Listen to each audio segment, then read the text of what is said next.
Baik, Assalamualaikum warahmatullahi wabarakatuh. Sebelumnya selamat siang. Perkenalkan, saya Afina Husnamuda. Saya sebagai pemilik perusahaan dari PT PLN Persero.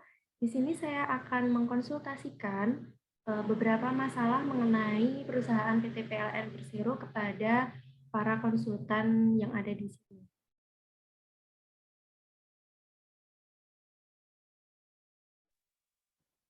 Baik, selamat siang Mbak Afina. Terima kasih atas kehadirannya. Sebelumnya, perkenalkan, saya sebagai konsultan satu yaitu Juni Kurniasari. Saya di sini didampingi oleh teman saya sebagai konsultan dua. Silahkan memperkenalkan diri. Ya, saya di sini Esa Saraswati. Di sini saya sebagai konsultan dua.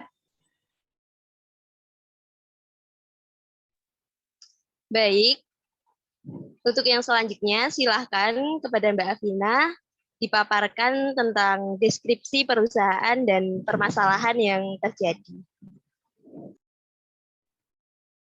Baik, terima kasih. Saya mohon izin untuk share screen.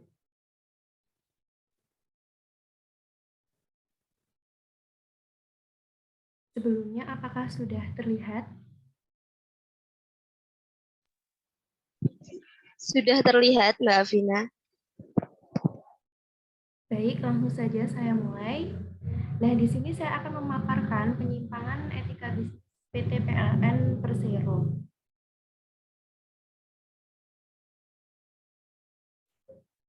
Sebelumnya, saya akan memaparkan deskripsi perusahaan dari PT PLN Persero itu sendiri.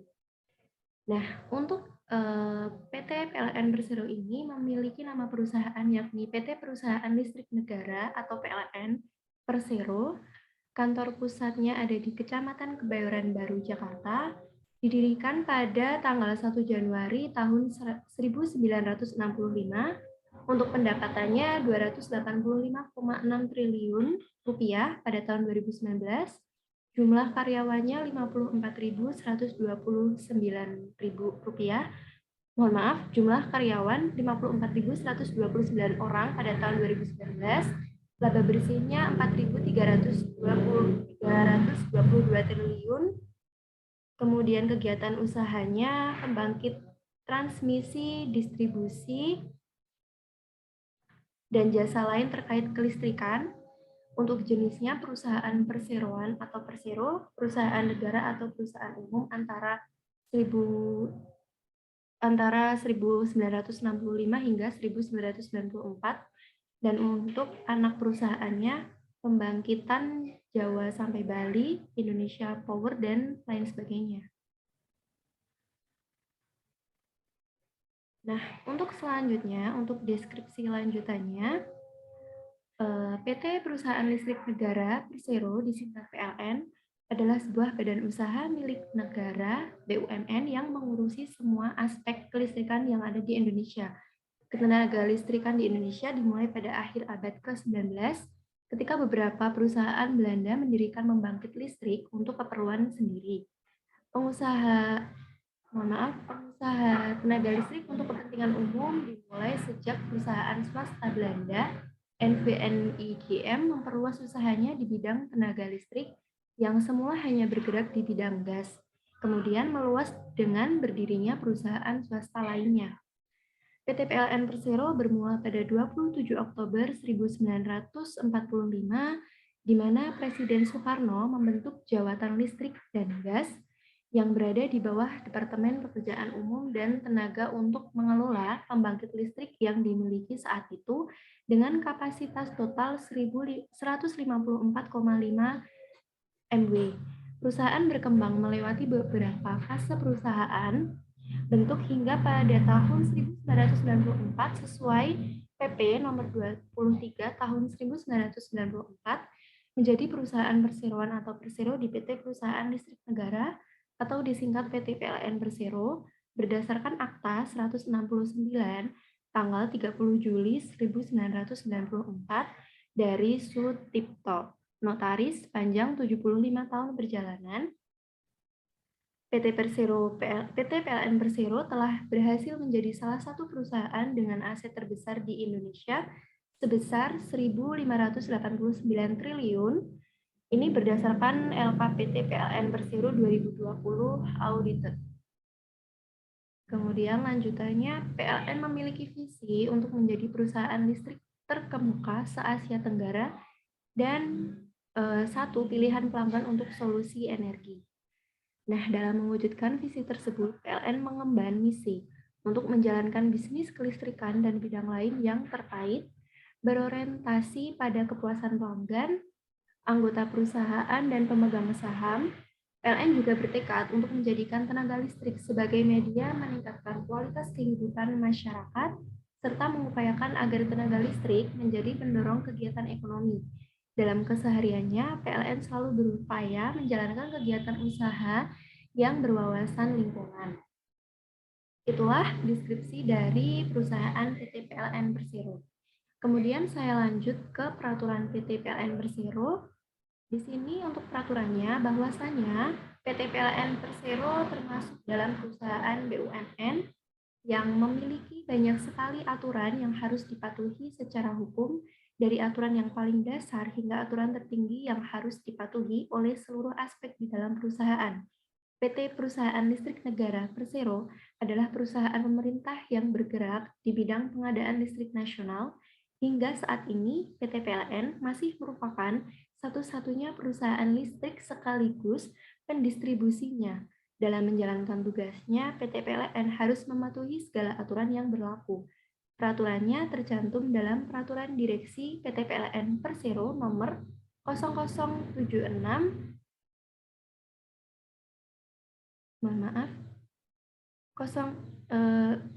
peraturannya tercantum dalam Peraturan Direksi PT PLN Persero nomor 0076 DIR 2020 tentang organisasi dan tata cara PT PLN Persero. Pada peraturan tersebut memuat 17 pasal yang harus dipatuhi PT PLN Persero. Kemudian kita lanjut ke kasus-kasus pelanggaran pada PT PLN Persero. Di sini saya akan memaparkan beberapa kasus. Nah, untuk kasus yang pertama ini, fungsi PT PLN sebagai pembangkit, distribusi, dan transmisi listrik mulai dipecah. Swasta diizinkan berpartisipasi dalam upaya pembangkitan tenaga listrik, sementara untuk distribusi dan transmisi tetap ditangani PT PLN. Saat ini telah ada 27 independent power producer di Indonesia. Mereka termasuk Siemens, General Electric, Enron, Mitsubishi, Californian Energy, Edison Mission Energy, Mitsui & Co., Black & Veatch International, Duke Energy, Hopewell Holding, dan masih banyak lagi.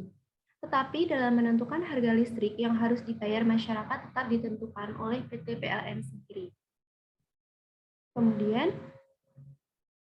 untuk kasus selanjutnya, kasus yang kedua ini, krisis listrik memuncak saat PT Perusahaan Listrik Negara atau PT PLN memberlakukan pemadaman listrik secara bergiliran di berbagai wilayah termasuk Jakarta dan sekitarnya selama periode 11 sampai 25 Juli tahun 2008. Hal ini diperparah oleh pengalihan jam operasional kerja industri ke hari Sabtu dan Minggu sekali sebulan. Semua industri di Jawa Bali wajib menaati dan sanksi bakal dikenakan bagi industri yang membandel. Dengan alasan klasik, PLN berdalih pemadaman dilakukan akibat defisit daya listrik yang semakin parah karena adanya gangguan pasokan batu bara, pembangkit utama di sistem kelistrikan Jawa Bali, yaitu di pembangkit Tanjung Pati, Paiton, unit 1 dan 2, serta Cilacap. Namun di saat yang bersamaan terjadi juga permasalahan serupa untuk pembangkit berbahan bakar minyak atau BBM, PLTGU Muara Tawar, dan PLTGU Muara Karang. Baik, barusan yang saya sampaikan adalah beberapa kasus dari PT PLN Persero. Di sini saya meminta pendapat dan solusi dari kepada para konsultan yang ada di sini.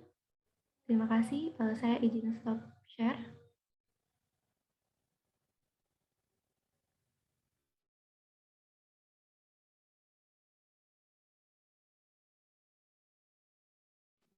Baik, terima kasih Mbak Afina atas pemaparan yang sudah dilakukan.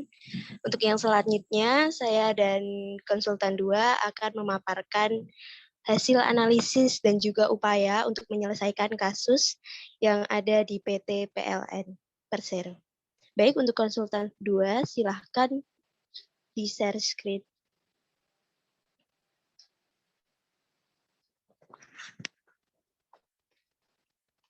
Apakah sudah terlihat? Sudah.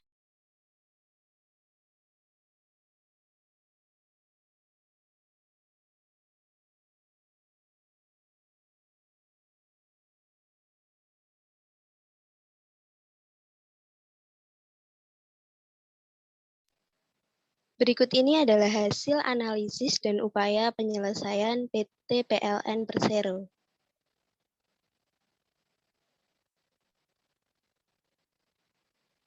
Yang pertama yaitu hasil analisis kasus PT PLN Persero.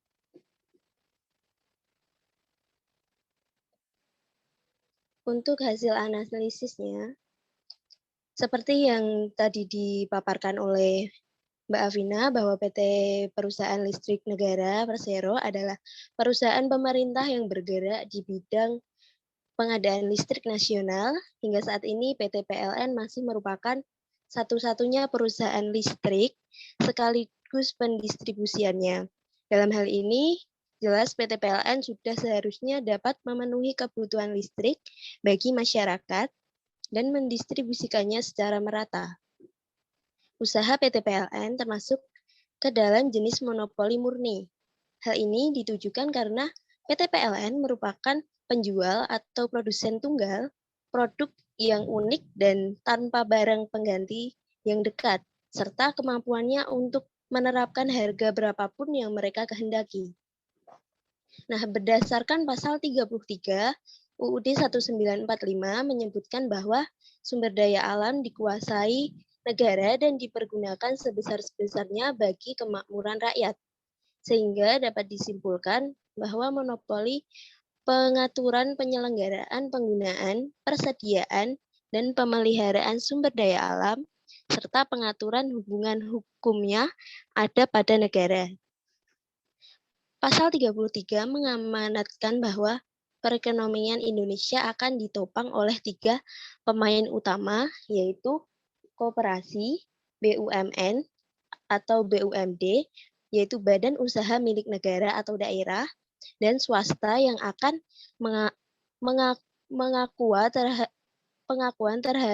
akan mewujudkan demokrasi ekonomi yang bercirikan mekanisme pasar, serta intervensi pemerintah, serta pengakuan terhadap hak milik perorangan.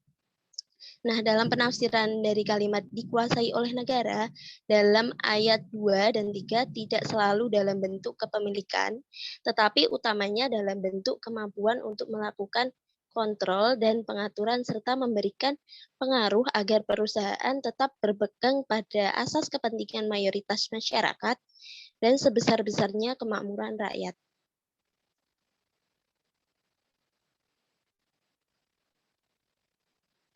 Next. Untuk selanjutnya, jika dilihat dari teori etika deontologi, dalam kasus ini, PT Perusahaan Listrik Negara Persero sesungguhnya mempunyai tujuan yang baik, yaitu bertujuan untuk memenuhi kebutuhan listrik nasional. Akan tetapi, tidak diikuti dengan perbuatan atau tindakan yang baik, karena PT PLN belum mampu memenuhi kebutuhan listrik secara adil dan merata. Jadi menurut teori etika deontologi, tidak etis dalam kegiatan usahanya. Next.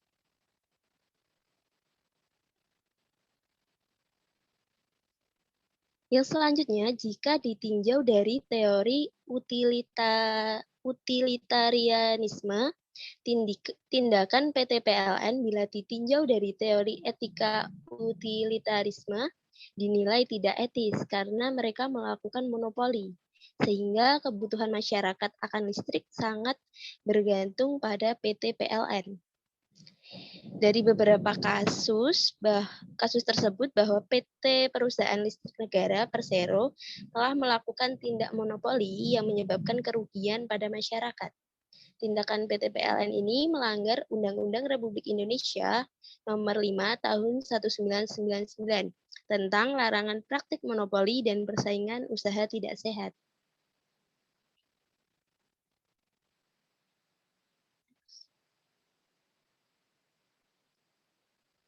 Baik, untuk yang selanjutnya akan dipaparkan oleh teman saya, yaitu konsultan 2, waktu dan tempat dipersilahkan. Baik, terima kasih kepada konsultan 1. Di sini saya akan memaparkan mengenai upaya penyelesaian kasus tersebut. Upaya penyelesaian dari kasus di atas dapat disimpulkan bahwa PT Perusahaan Listrik Negara Persero telah melakukan tindakan monopoli yang menyebabkan kerugian bagi masyarakat. Tindakan PT PLN ini telah melanggar Undang-Undang Republik Indonesia Nomor 5 Tahun 1999 tentang larangan praktik monopoli dan persaingan usaha tidak sehat. Nah, diharapkan ke depannya PT PLN dapat konsisten dalam menjalankan etika bisnisnya untuk menghindari segala pelanggaran yang kemungkinan bisa terjadi, serta dapat mempertahankan dan meningkatkan segala prestasi yang telah dicapai dan terus memberikan dampak yang positif terhadap bisnisnya dan juga untuk masyarakat luas. Untuk dari kasus 2, dapat diupayakan supaya masa pemadaman listrik bisa terulang kembali, diperlukan tambahan jaringan di utara maupun selatan, masing-masing sebesar 500 kV. Tujuannya agar ada cadangan jika salah satu sirkuit mengalami gangguan teknis seperti yang terjadi 2 hari lalu. Hal tersebut telah masuk dalam rencana usaha penyediaan tenaga listrik atau RUPTL PLN 2019 hingga 2020 dan rencana kerja pemerintah atau RKP pada tahun 2019 hingga 2024. Terima kasih. Saya kembalikan kepada konsultan 1.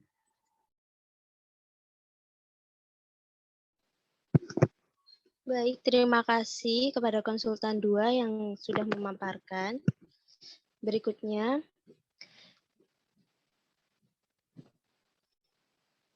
saya kembalikan kepada Mbak Afina selaku PT PLN atas hasil analisis dan upaya yang telah kami sampaikan bisa ditindaklanjuti atau bisa dipertimbangkan kembali. Semoga upaya ini bisa menjadi solusi untuk menyelesaikan permasalahan yang ada di PT PLN tersebut. Terima kasih. Baik, terima kasih. Saya ucapkan terima kasih yang sebanyak-banyaknya kepada konsultan 1 dan konsultan 2 yang telah memberikan upaya penyelesaian solusi dan dapat menganalisis terkait dengan masalah-masalah yang saya paparkan tadi mengenai perusahaan PT PLN Persero.